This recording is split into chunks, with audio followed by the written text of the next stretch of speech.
Okay, it's Andy signing on to the channel. Just want to show the next step of what I'm doing here. We got 5-gallon buckets.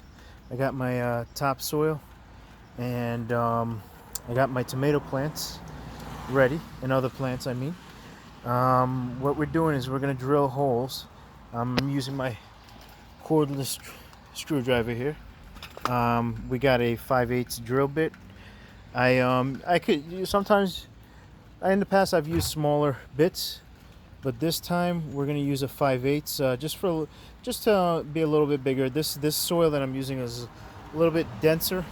Um, that's why when you go online and search these gardening tips, you see that people are using potting soil. For me, I do whatever's cost effective. This topsoil, um, believe it or not, it's pretty good quality. In the past, it was a lot poorer, mixed with glass and other like plastics or whatever. But in the last few years, they've actually um, improved on their quality. This was purchased at Home Depot for $1, 80 something dollar, below $2. What I do is, although this topsoil is good enough, I do have some garden soil right there to mix in, just a small percentage. I don't have no real ratio. You could look online, other people's ratio. They take it more seriously. Right now, I'm just showing you a simple startup. Um, these 5-gallon buckets go for almost $3. You could get them at Walmart for about $2. So it's a little bit cheaper if you're watching your cost. Um, and the soil is pretty good for 2 to 3 if you're doing regular fertilizing, and just a mix when in the beginning of the spring you mix up your soil, after a year, after the last year's use or whatever.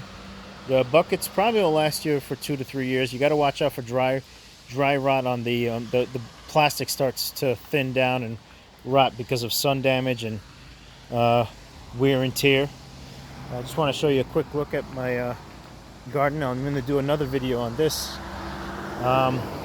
We got the little marigolds that's going to be planted on the border just to keep away pests.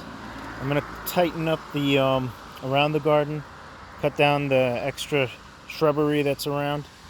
We got the pole beans right there, and then the peppers over there, corn in between. I know I placed it in the wrong spot.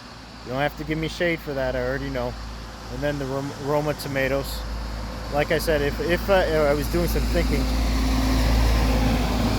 I would have put it right in between where the beans are. Along that, I have the eggplants right there, and there's a tiny one right over there. When you come to this corner on your right, you got cucumbers. They were a little stunted before transplant because they were ready to come out of their pots, and I took too long.